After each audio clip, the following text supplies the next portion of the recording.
Have you ever gotten more money and somehow ended up more stressed about finances than before? A raise, a bonus, a better job, and yet at the end of the month, the account looks exactly the same, maybe even worse.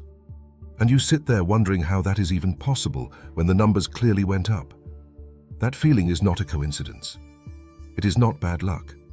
It is not a math problem.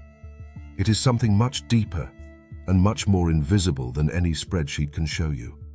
And until you understand it, no income strategy, no investment plan, no side hustle in the world will save you from it. The single biggest obstacle between most people and real financial freedom is not the economy. It is not their salary. It is not even their debt. It is the way their brain thinks about money, the beliefs they absorbed before they were old enough to question them, the emotional patterns that drive every financial decision they make, and the psychological traps that keep intelligent, hard-working people stuck in cycles they cannot seem to break, no matter how hard they try. This is the conversation that most financial content never has, because it is easier to talk about strategies and tools than it is to talk about the thing underneath all of it. But the thing underneath all of it is exactly what we are getting into today. And if you stay until the end, you will understand your own financial behavior in a way you probably never have before. Here is the first thing you need to understand. Your relationship with money was decided before you ever earned a single dollar of your own. Every family has a financial culture. Not a written one, not a spoken one most of the time, but a felt one. The way your parents talked about money or refused to talk about it. The stress you felt in the house at the end of the month. The phrase you heard over and over again that lodged itself somewhere in your subconscious. Things like money does not grow on trees. Rich people are greedy. We are not the kind of people who have things like that. We just have to work hard and be grateful for what we have. None of those messages were malicious. Most of them came from people who were doing their best with what they had. But they shape the lens through which you see every financial decision you make today. And most people are completely unaware of it. Someone who grew up watching money cause constant stress and conflict will often subconsciously sabotage their own financial success, because on a deep level their brain associates money with pain. Someone who was told that wanting more is greedy will feel guilt every time they try to earn beyond a certain point. Someone who never saw wealth modeled as something normal and attainable will struggle to believe it is really possible for someone like them, no matter how many strategies they learn. This is not therapy speak. This is the practical reality of why two people can read the same financial book, learn the same strategies, have access to the same opportunities, and produce completely different results. The difference is almost never the strategy. It is almost always the psychology underneath it.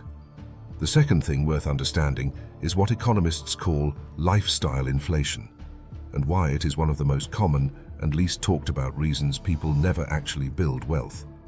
Lifestyle inflation is the automatic tendency to increase your spending as your income increases. You earn more, so you move to a nicer apartment.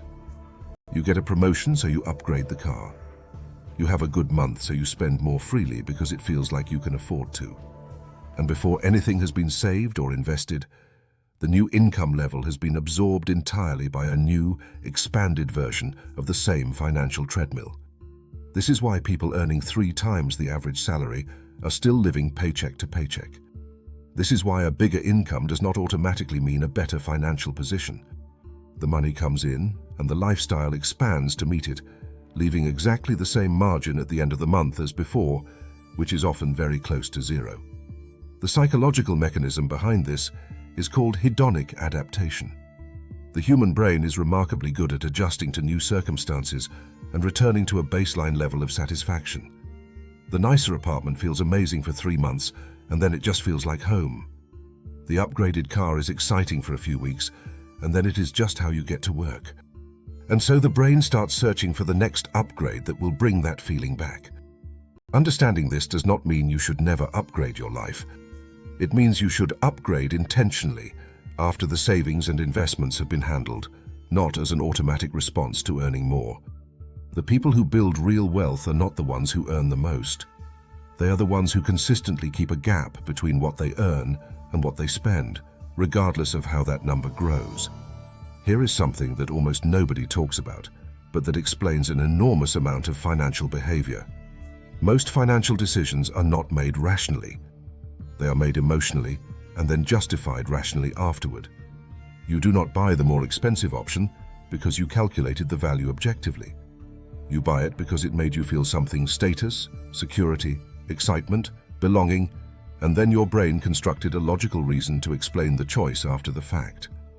You do not avoid investing because you genuinely believe the math does not work. You avoid it because the uncertainty feels threatening and inaction feels safer, even when the data says the opposite.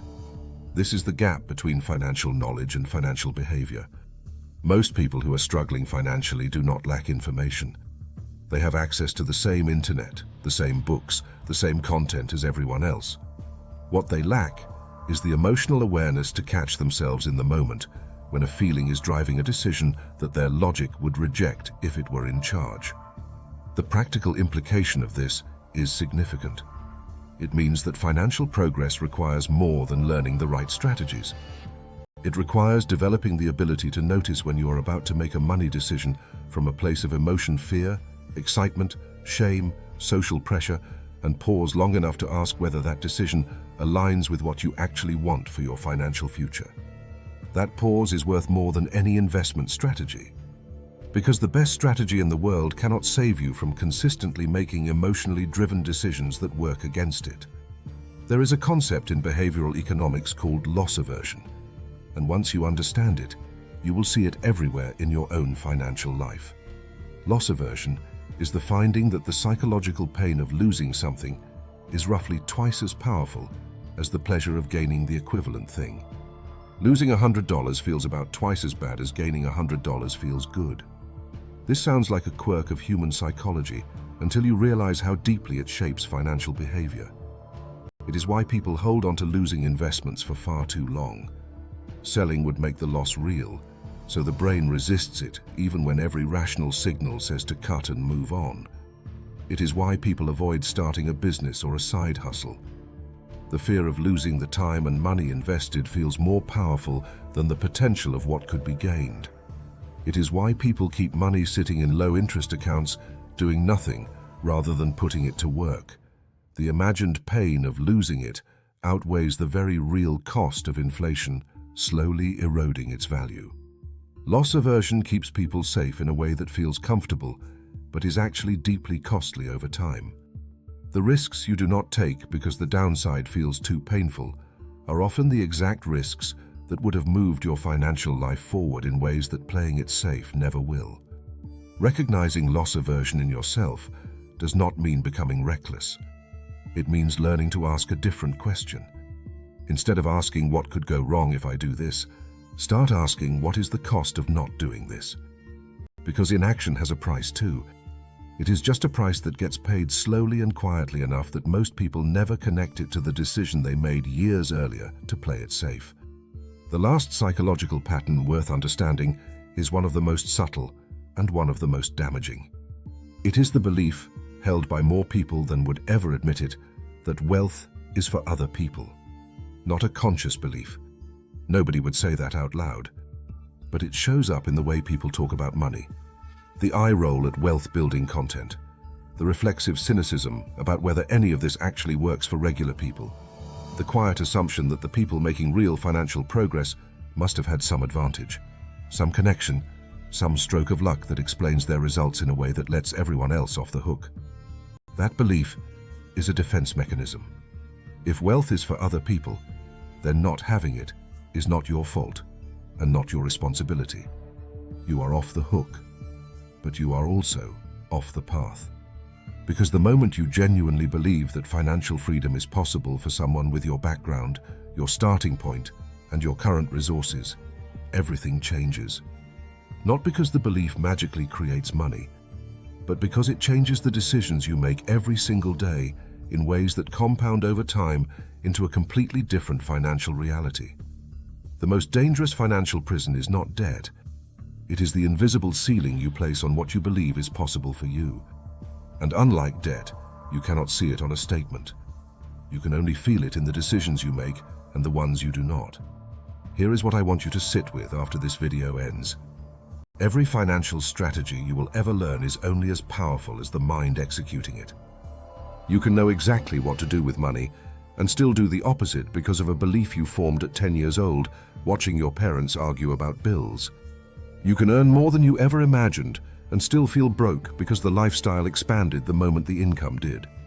You can understand every investment principle and still let fear keep your money sitting still while inflation quietly eats it alive. The work of building real wealth is not just external, it is internal. It is the ongoing process of catching yourself in the patterns, questioning the beliefs, and making decisions from intention rather than from emotion or habit. Nobody teaches you this. Not in school, not in most financial content. And that is exactly why most people keep doing the same things and wondering why the results never change. You now know something most people never figure out. The question is what you do with it. That answer is yours to write.